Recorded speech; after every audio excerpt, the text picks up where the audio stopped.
and welcome back for day 10 of the World of Wool Advent Calendar Spin Along. I'm Jess, and this is Piano Spun Yarns, and during December, every day I spin a little bit more of the World of Wool Advent Calendar, which is full of fiber for spinners and felters that I spin every day into a yarn. And this year I've been making these little stockings that make up an advent calendar that I can use for years to come. Yesterday was day 9, Connector Precht, and we ended up with this really fun. The yarn is a little bit gray, but it actually has some brown undertones. It's got that rainbow trilobal nylon in it, and the blend is so many fibers. It ended up becoming super fluffy, super round. It's a really beautiful addition, so I'm gonna put it up behind me.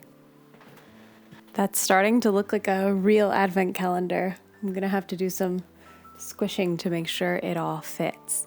Today is day 10, so let's see what our character is for day 10 of the World of Wool Advent Calendar. This one's fun for me specifically, so this is day 10, Kevin!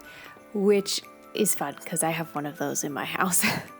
The blend here is Shetland, Cheviot, and BFL, so this is going to be another really bouncy one.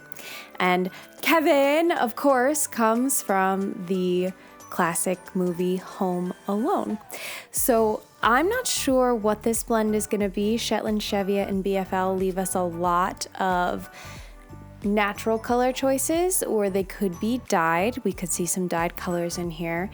When I think of Kevin, I mostly think of Macaulay Culkin's blonde hair in that famous scene from the movie. So we will see what color this is, because I think there's a lot of Christmas iconography in that movie, and there's also the kid himself. So we could see some colors from any of those things. So let's see what it looks like.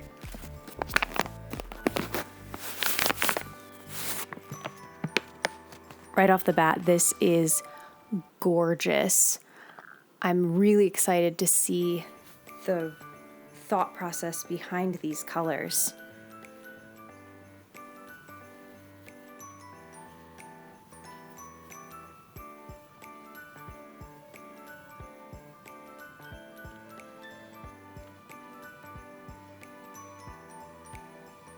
This blend would make the warmest sweater.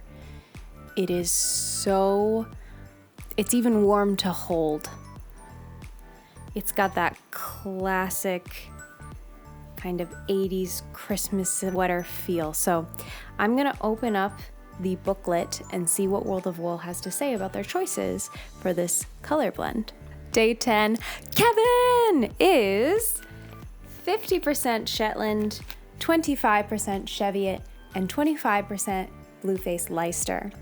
It might amuse you to know that every time this blend is mentioned at the World of Wool headquarters, the name is shouted. If we had any employees called Kevin, they'd be sick of us all by now. This family favorite is always high on the watch list at Christmas, and we certainly wouldn't miss it for this year's Advent. If you haven't seen Home Alone, then it is our professional, woolly opinion that you need to. Everyone has felt the panic of Kate McAllister when they realize something vitally important is missing, and everyone has had that same childhood fear of the thing that lives in the basement as Kevin. We decided to recreate Kevin's jumper using only British wool to make a blend to keep this winter chill at bay. Shetland Loganberry gives us our red base color. We were careful not to select something too bright, as we wanted all of the colors used to work together rather than jump out.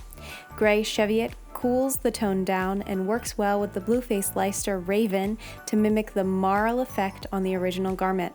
Although this blend isn't merino soft, Shetland and Blueface Leicester are some of the softest fibers found in the UK, and they certainly make for a very snug garment. I'm sure that I found a picture of that sweater to show you while I talked about it. I haven't seen Home Alone enough for that garment to be like stuck in my mind, but I'm excited to see those two things side by side. So here is the fiber that we will be working with. and here is the sweater that is based on. So I'm gonna divide this in half and get to spinning it. And I'm also gonna tell you a little bit, because I know about the iconic Home Alone score. While I spin, I'm gonna tell you a little bit about that kind of masterpiece and some of the iconic pieces that come from that movie.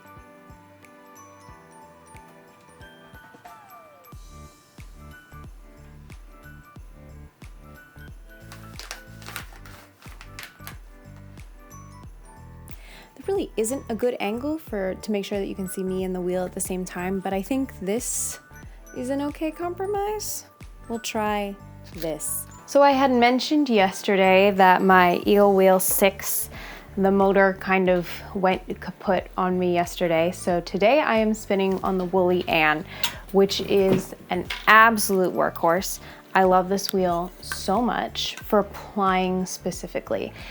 I had mentioned that its tension system can be a little wonky. That's true of anything with a woolly winder on it, because it's an auto wind system. So it's got a little bit of wonk to it. But this wheel specifically has a proprietary tension system, which is incredible, and it keeps the tension the same no matter how heavy the bobbin is. But I find that it is just a little tuggy. So I don't use it that often for spinning singles. But if you want to spin continuously and fast, this is the wheel for you. Plus, the bobbins are quick change, which means I don't have to remove this flyer at all. There's a little spring in the back here, and as long as the bobbin is lined up with that divot,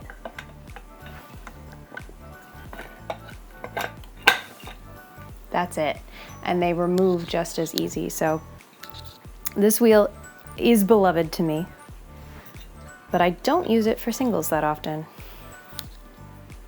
So this is gonna be something a little bit new. Got a little bit of yesterday's yarn still on here, so let me remove that. This also has an LCD readout panel. I don't know if you're gonna be able to see that. You're definitely not gonna be able to read it, but it tells you your spin direction, either spin or ply, which spin is Z twist and ply is S twist. That's most common for knitters. If you crochet, you might want to do the opposite of that because you're holding your yarn differently. But in general, I do spin Z and I do ply S.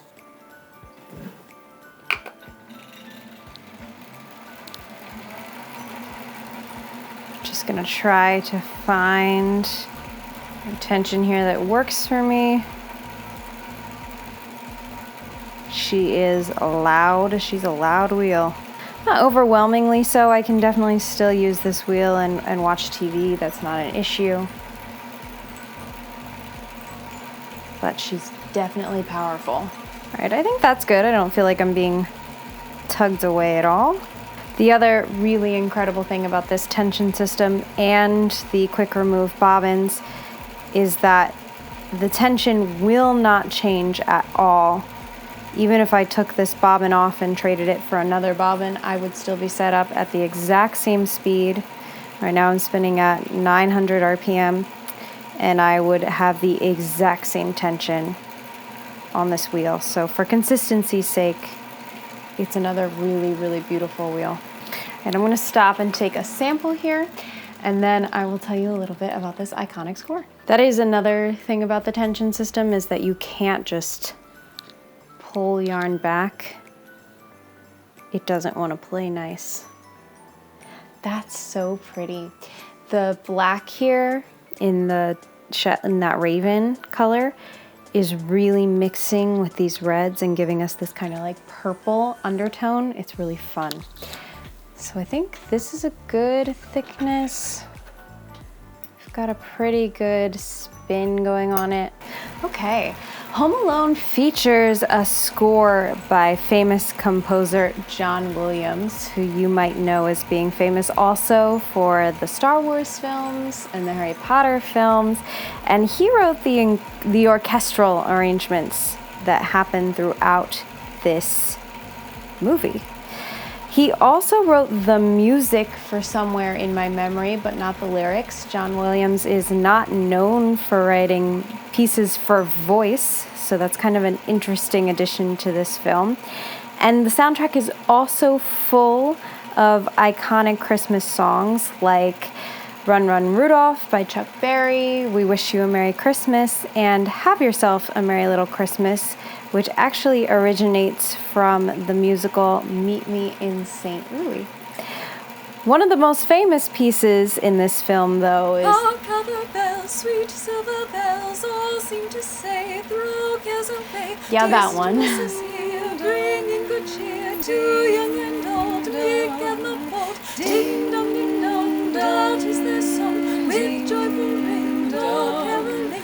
One seems to hear words of good cheer from everywhere, filling the air. Holy pound, raising the sound, holy tales, telling their tales. This piece was actually not written by John Williams, but is actually by the famous Ukrainian composer Mykola Leontovich, and was already a piece before this movie, but Home Alone sort of made it a Christmas classic, one of those things that gets stuck in your head and will not leave. So Home Alone is not only an iconic Christmas movie, but it has one of the most iconic scores of any Christmas movie and includes a lot of those pieces that we now think of as classic Christmas. As always, I will be back when this yarn is finished.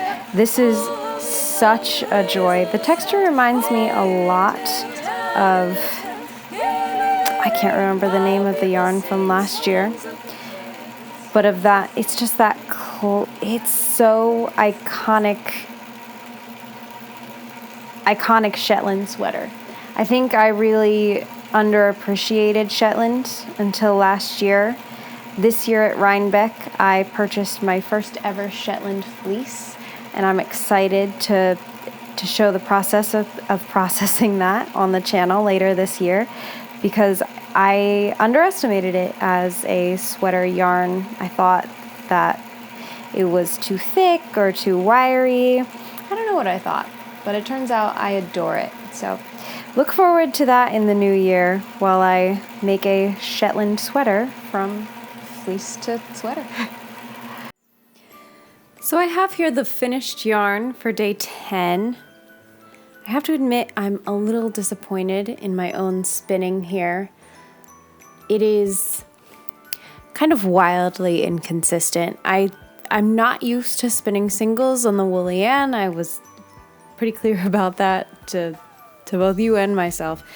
But there are parts of this that are the perfect fingering weight, and then there are parts that go up to worsted or even more. So I am a little worried about how this stocking is going to come out. This yarn is finished. It was blocked, so it's definitely fluffy, and it was made out of, fluffier yarns or fluffier fibers to begin with. So it was always going to be a little fluffy in places, but it is not as consistent as I tend to spin, or I am really happy with a spin being. So it is what it is. We'll see how that stocking turns out, and tomorrow I will just be much, much more careful while using the Woolly-Ann. But in general, the fiber is beautiful. The yarn is beautiful. This would make such a gorgeous sweater. It would be so warm for the winter time. And like I said, I've grown really fond of Shetland, and I think it has a sort of, it's not the softest wool you've ever felt, but it has a sort of charm to it. It feels cozy. It feels like it's going to keep you warm. And as long as you don't have an allergy to wool, I think it's a really great sweater option. And these colors with these muted reds are really nice. So I think I'm going to pair this with white. I know I used white kind of recently, but it just seems correct. There's a tiny bit of white going throughout here, and I think that's going to be the way to go. So I'm going to go knit this into a stocking. I hope it knits up a little more even than it looks in the skein, and I will be back tomorrow to tell you how that went. See you then. Bye.